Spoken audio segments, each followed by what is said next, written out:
Hello kids! Did you enjoy the activity that we did in our last session? I'm sure that you had fun practicing.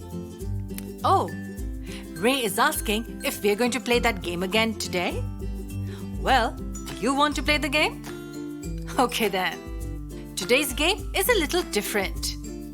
For today's game, we don't need the abacus tool. Now that you're all well aware of the parts of the abacus tool and how to place the numbers on it, let's first revise all the numbers from 0 to 9. This will help you visualize the working of the abacus in detail. So, shall we begin? Now, look at this picture first. Ray, can you tell me what this picture is? Yes, Ray, it's the picture of the abacus tool.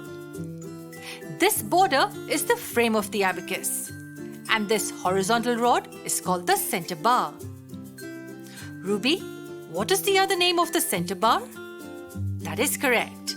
The center bar is also known as the counting bar. Now, can you see the dots on the counting bar? These are points, but this one, which is located exactly in the middle of the tool, is the center point. And what is the rod beneath the center point called? Correct, it's the units rod. Now, can anyone tell me what is the value of each lower bead? Ruby says it's 1.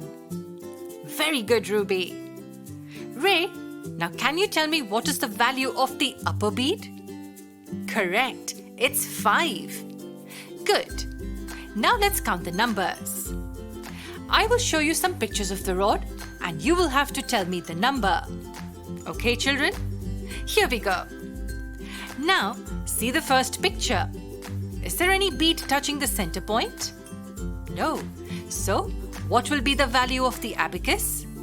It will be 0. Now, let's see the next picture. Here it is. See, children? One lower bead is touching the center point. So, the value of the abacus will be 1. Very good. What's in the next picture? Here, 2 lower beads are touching the center bar. This means that the value of the abacus is 2.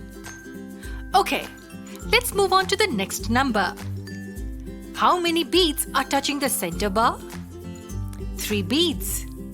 Ray, can you tell us what is the value of the abacus here? That's correct. The value of the abacus is 3. Let's see the next numbers in our upcoming video.